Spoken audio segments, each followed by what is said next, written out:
Alhamdulillah nahmaduhu wa nasta'inuhu wa nastaghfiruh wa na'udzu billahi min shururi anfusina wa min sayyiati a'malina may yahdihillahu fala mudilla lahu wa may yudlilhu fala hadiya lahu. Asyhadu an la ilaha illallah wa asyhadu anna Muhammadan abduhu wa rasuluh la nabiyya ba'dah. Allahumma shalli wa sallim wa barik ala sayyidina Muhammadin wa ala alihi wa sahbihi wa man tabi'ahum bi ihsanin ila yaumil qiyamah. Amma ba'du, fa ya ayyuhal muslimun ittaqullah haqqa tuqatih wa la tamutunna illa wa antum muslimun. Wa qala ta'ala fil Qur'anil Karim, walladzina amanu wa hajaru wa jahadu fi sabilillah walladzina awaw wa nasaru ulaika humul mu'minuna haqqan lahum maghfiratun wa rizqun karim. Wa qala Rasulullah sallallahu alaihi wasallam, afdhalus siyam ba'da syahri Ramadan syahrullahi al-muharram. Al hadis atau kama qala Rasulullah sallallahu alaihi wasallam. Sidang Jumat yang dirahmati oleh Allah Subhanahu wa taala, pada kesempatan kali ini saya selaku khatib mengajak kita semua, mari kita meningkatkan takwa kita kepada Allah Subhanahu wa taala dengan selalu mengerjakan apa-apa yang diperintahkan oleh Allah dan Rasul-Nya dan meninggalkan apa-apa yang dilarang oleh Allah dan Rasul-Nya. Hari ini kita masih berada dalam suasana bulan Muharram, bulan pertama di tahun Hijriah, bulan yang sangat mulia. Ada 4 bulan yang dimuliakan oleh Allah di dalam tahun Hijriah. Salah satunya adalah bulan Muharram. Dan bulan Muharram ini adalah bulan pertama yang kalau kita baca sejarah, maka sejarah hijrah itu adalah merupakan tonggak awal ditentukannya awal bulan tahun Hijriah bagi umat Islam. Dalam sejarah dikisahkan bahwa ketika sekelompok sahabat ingin menentukan tahun Hijriah untuk umat Islam, ada perbedaan saran tentang peristiwa apa yang akan dijadikan awal hari permulaan bulan Hijriah itu. Ada yang mengusulkan bahwa awal tahun Hijriah itu hendaknya dimulai pada hari atau pada tanggal di mana Nabi besar Muhammad SAW dilahirkan. Ada juga yang mengusulkan pada hari di mana Nabi Muhammad wafat. Tapi Sayyidina Umar mengusulkan tahun pertama awal bulan tahun Hijriah adalah dimulai dari peristiwa hijrah yang dilakukan oleh Nabi dan para sahabat dari Mekah ke Madinah. Dalam sejarah kita tahu bahwa peristiwa hijrah itu bukan yang pertama. Sebelumnya sudah ada beberapa orang sahabat yang diperintahkan oleh Nabi untuk hijrah ke Habsyah, Ethiopia, yang ketika itu dipimpin oleh Raja Najus. Raja dan penduduknya beragama Nasrani, bukan beragama Islam.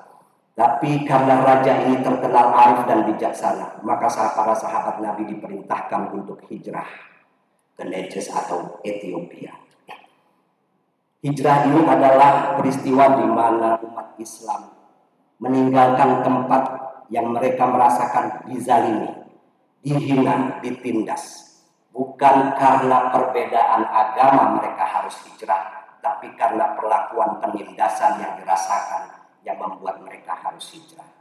Begitu pula yang dilakukan oleh Nabi Muhammad dan para sahabatnya ketika mereka hijrah dari Mekah ke Madinah, bukan karena kufur dan musyriknya penduduk Mekah, tapi karena ancaman, hinaan, dan siksaan yang dialami oleh Nabi dan umat Islam ketika itu.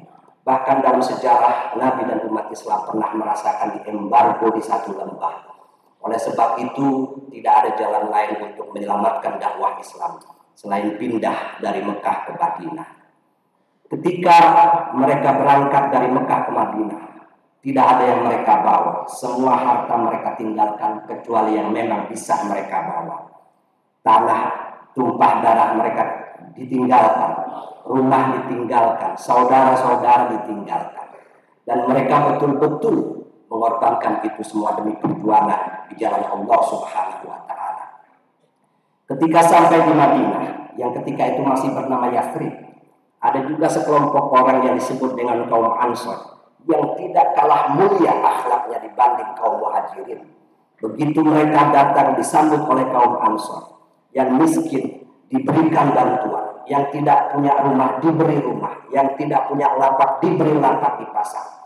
Kedua sahabat inilah yang oleh Al-Quran dipuji, walladzina amanu wa hajaru wa jahadu fi sabilillah walladzina awaw wa nasaru ulaika humul mu'minuna haqqan lahum maghfiratun wa rizqun karim. Mereka itulah kaum Muhajirin yang berjuang di jalan Allah, meninggalkan harta benda dan sanak saudara. Dan merekalah kaum Ansor yang berjuang di jalan Allah, memberikan perlindungan dan bantuan kepada orang-orang Muhajirin.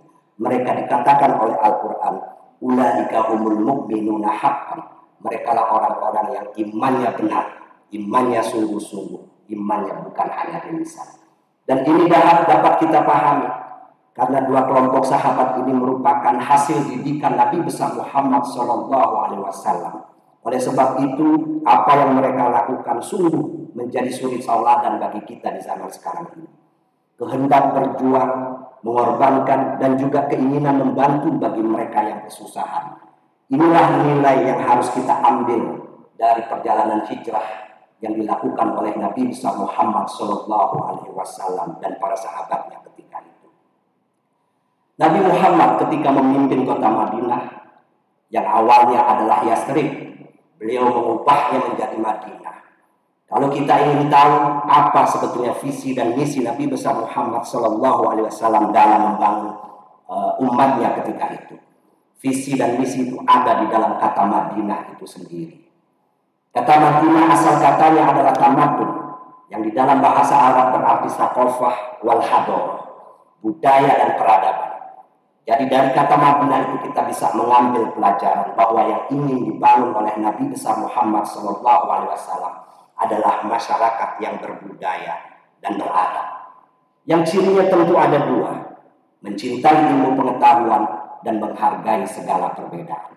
Itu sebabnya bersama masyarakat Madinah, baik yang Muslim, baik yang Nasrani ataupun yang Yahudi, Nabi Muhammad bersepakat membuat satu undang-undang pertama di muka bumi yang tertulis, yang kita kenal dengan istilah Piagam Madinah, untuk mengatur kehidupan sosial politik di Madinah ketika itu.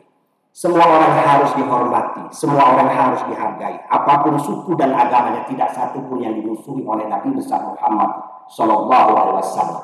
Yang dimusuhi adalah mereka yang berupaya melanggar perjanjian, yang dalam konteks kehidupan berbangsa dan bernegara sekarang ini, merekalah yang berusaha merusak tatanan negara ini, mengganti Pancasila dengan hal lain. Mereka itulah yang sering kita sebut dengan istilah separatisme.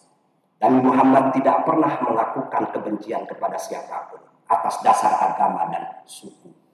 Bahkan Nabi Muhammad pernah bersabda, man ada binniyan faqad azani, wa man adani kuntu khasmahu yaumal qiyamah. Barang siapa yang menyakiti orang non-muslim, maka dia berarti menyakiti aku. Dan barang siapa yang menyakiti aku, maka aku akan menjadi musuhnya pada hari kiamat nanti. Seorang mufti dari Mesir, Syekh Ali Jum'ah, pernah menerjemahkan hadis ini dan menegaskan bahwa Nabi Muhammad di akhirat nanti akan jadi pengacara bagi orang-orang non-muslim yang di dunia ini disakiti oleh orang-orang Islam karena akidah dan keyakinannya. Kalau menyakiti dalam konteks kriminalitas, itu hukumnya adalah berhubungan dengan hukum positif. Tapi kalau menyakiti orang atas dasar keyakinan dan agama, hinaan dan lain sebagainya, itu sangat dilarang oleh Al-Quran. Kata Al-Quran, wala tasubbul ladzina yad'una min dunillahi fayasubbullaha adwan bighairi ilmin. Jangan sekali-kali kau menghina, merendahkan sesembahan orang lain yang tidak menyembah Allah. Karena dengan demikian kalau kalian melakukan, mereka akan membalas. Artinya ketika kita menghina, merendahkan dan menyakiti keyakinan orang lain, itu artinya kita sedang merendahkan dan menghina keyakinan kita sendiri. Inilah ajaran keadaban. Karena memang yang ingin dibangun oleh Nabi, yaitu masyarakat yang beradab, masyarakat yang berbudaya, masyarakat yang mencintai satu sama lain atas dasar kemanusiaan. Perbedaan agama, perbedaan suku, bagian dari kehendak Allah Subhanahu wa Ta'ala. Agama memang beda semuanya. Namanya beda, sistem imannya beda, cara ibadahnya beda, tempat ibadahnya beda, tempat-tempat sakralnya beda. Perbedaan-perbedaan inilah yang kata Al-Quran ditegaskan, lakum dinukum waliyadin. Untuk kalian agama kalian dan untukku agama. Inilah yang harus kita kembangkan. Sikap-sikap yang sungguh luar biasa, yang sejatinya sudah diajarkan oleh Nabi besar Muhammad SAW dan juga sudah ditegaskan oleh Al-Quran bahwa kita harus saling menghargai, harus saling menghormati, karena keragaman itu adalah keniscayaan, merupakan bagian dari kehendak Allah Subhanahu wa taala. Ma'asyiral muslimin rahimakumullah. Pada kesempatan kali ini masih dalam suasana Muharram. Saya ingin mengingatkan kita semua pada sebuah hadis Nabi besar Muhammad SAW tentang apa yang harus kita lakukan di masa-masa yang akan datang. Tentang bagaimana kita mengoreksi diri, tentang bagaimana kita mengevaluasi diri kita supaya kita menjadi orang yang hari ini lebih baik dari kemarin, besok lebih baik dari hari ini, dan selanjutnya lebih baik dan lebih baik. Nabi besar Muhammad SAW pernah bersabda, "Man kana yaumuhu khairun min amsihi fahuwa rabih, wa man kana yaumuhu mithla amsihi fahuwa maqbulun, wa man kana yaumuhu syarrun min amsihi fahuwa mal'un." Barang siapa yang hari ini lebih baik dari kemarin, maka dia adalah orang yang beruntung. Barang siapa yang hari ini sama dengan yang kemarin, maka dia orang yang rugi. Dan barang siapa yang hari ini lebih buruk dari kemarin, maka dia orang yang terlaknat atau orang yang sial. Oleh sebab itu, pada kesempatan kali ini, mari kita sama-sama menjadikan bulan Muharram, bulan pertama dari bulan Dzulhijjah ini, menjadi momen di mana kita melakukan introspeksi diri, mengoreksi diri, dan mempersiapkan melakukan hal-hal yang jauh lebih baik dari yang pernah kita lakukan sebelum ini. Ma'asyiral muslimin rahimakumullah. Demikian khutbah singkat yang bisa saya sampaikan. Mudah-mudahan kita semua selalu mendapatkan lindungan dari Allah Subhanahu wa taala. Mudah-mudahan Allah selalu menjaga negeri kita ini. Mudah-mudahan Allah selalu memberikan kekuatan lahir dan batin kepada para pemimpin di negeri ini untuk membawa negeri ini menjadi lebih baik dan lebih baik. Barakallahu li wa lakum fil Qur'anil azim. Wa nafa'ani wa iyyakum bima fihi minal ayati wa dzikril hakim. Wa taqabbala minni wa minkum tilawatahu innahu huwal ghafurur rahim.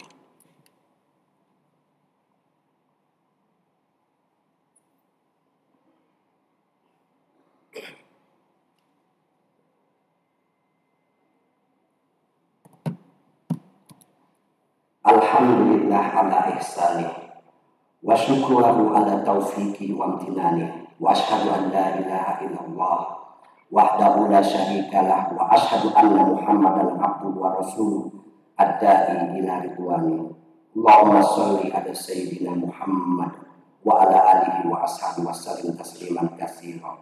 Amma ba'du, fa ya ayyuhan nas ittaqullaha fima amar wantahu amma naha wa'lamu anna Allah amarakum bi amrin bada'a fihi bi nafsihi wa sanna bi malaikati wa kulli qudsi wa qala ta'ala wa lam yazal qailan inna Allaha wa malaikatahu yusholluna 'alan nabi ya ayyuhalladzina amanu shollu 'alaihi wa sallimu taslima.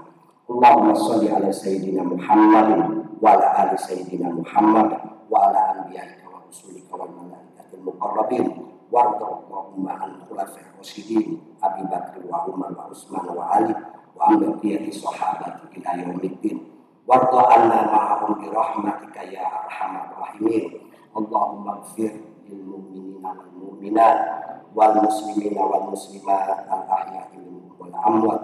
Allahumma a'izal islam wal muslimin wa adil syirka wal musyrikin wa ansur ibadakal muwahhidin wa ansur man nasaratin wa khudul man khadal muslimin. Allahumma adfa'anna al-bala wal waba wal zalazil wa su'al fitnati wal mihan ma dhahara minha wa ma batan an baladina Indonesia khassah wa an sa'at sa'idul buldanil alamin. Rabbana atina fid dunya hasanah wa fil akhirati hasanah wa qina adzabannar. Ibadallah, innallaha ya'muru bil adli wal ihsan wa ita'il qurba wa yanha 'anil fahsya'i wal munkari wal baghi ya'idukum la'allakum tadhakkarun fadhkurullaha yadhkurkum washkuruhu 'ala ni'amihi yazidkum wa la dzikrullahi akbar wa aqimus shalah.